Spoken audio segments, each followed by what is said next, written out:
আমি খুবই ভাগ্যবান, সেদিন আমার বেঁচে থাকার কথা ছিল, মৃত্যু থেকে অনেক কাছে ছিলাম। আমি আমারই সংসদ এলাকায় আমার নিজের বাসাকে এড়িয়ে পার্শ্ববর্তী আর একটা বাসায় আশ্রয় নিয়েছিলাম। তখন চার দিক থেকে মিছিল আসছিল এবং এটা আসলে ছিল প্রধানমন্ত্রী গণভবন কেন্দ্রিক, এবং এটা আমরা অবাক হলাম যে সংসদ এলাকাতেও এটা ছড়িয়ে পড়ে।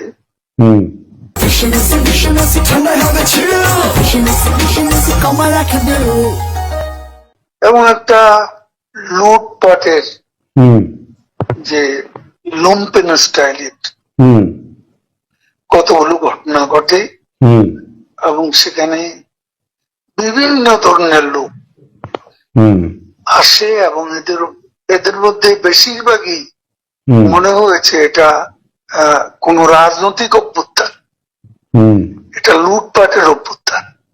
না, একটা কথা জিজ্ঞাসা করি, সে তো আমরা তখন সেটা দেখলাম এবং মাননীয় প্রধানমন্ত্রীকেও যে বাসাতে ছিলাম তারা সে বাসাতেও হামলা করে। আচ্ছা, তারা জানতো না যে সেখানে আমি আছি।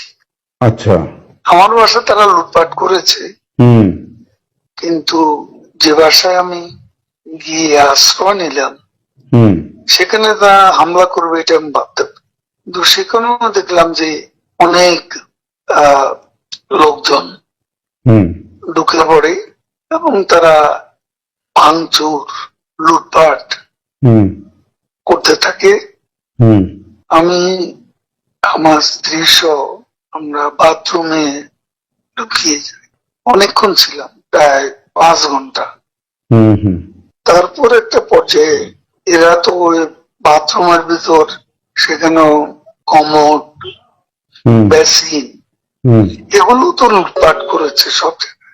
সেগুলোর লোভে প্রথমত তাদেরকে আমার ওয়াইফ সেই বাথরুমের মুখে দাঁড়িয়ে বারবার বলছিল যে আমি অসুস্থ, এ কথা বলে তাদের ফিরিয়ে দিচ্ছে।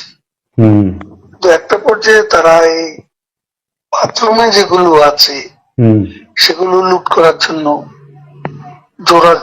জোরপূর্বক প্রবেশের হুমকি দেয়। তো সে সময় আমার ওয়াইফ জিজ্ঞেস করে যে কি করবো, খুলে দেওয়া যাওয়া হবে। তারপরে 7-8 জন ছেলে ঢুকলো, তার খুবই আক্রমণাত্মক দৃষ্টিভঙ্গি মনোভঙ্গি নিয়ে। তখন হঠাৎ তারা আমার দিকে তাকায়, আমার দিকে তাকিয়ে আপনি নেত্রী চলে গেল, আপনি জাননি কেন? আমি কিছু বলছিলাম। তারপর এই ছেলেদের মধ্যে কি ভাবের উদয় হয়েছে জানি না, তারা আমাকে বলে আপনার ছবি তুলবো। তারপর আমার ছবি তুলতে শুরু করলো, সেলফি নিচ্ছিল, ছবি তুলছিল। এরা ছাত্ররা অনেকে আমাকে চেনত, কি কারণে তারা তখন আক্রমণাত্মক যে মনোভাবটা ছিল সেটা নিয়ে এসে শীতল হয়ে গেল। তারা ঠান্ডা মাজাজে তখন কথা বলছিল।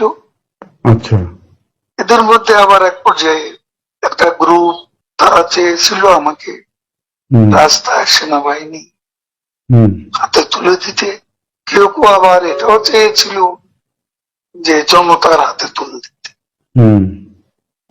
এটা অবশ্যই তখন একটা মানসিক ভাবে ভেতরে ভেঙে পড়েছিলাম।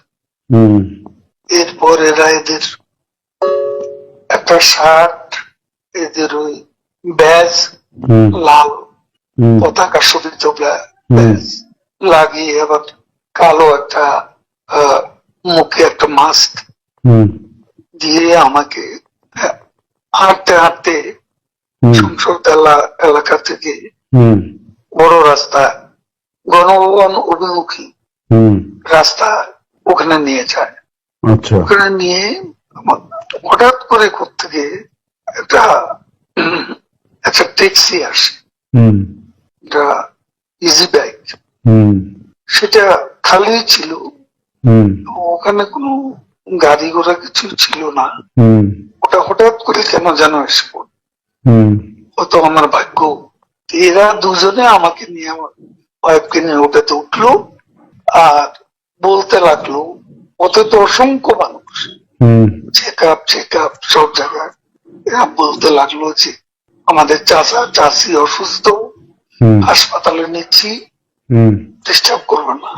হুম এই করে করে নিয়ে গেল একটা অনেক দূরে একটা জায়গা।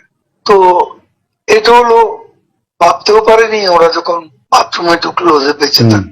প্রিয় দর্শক, ওবায়দুল কাদেরের এই ভেওনালাপটি আপনার কেমন লেগেছে কমেন্টস করে জানান। চ্যানেলটি সাবস্ক্রাইব করুন, লাইক দিন, অন্যকে দেখার সুযোগ করে দিন। ধন্যবাদ।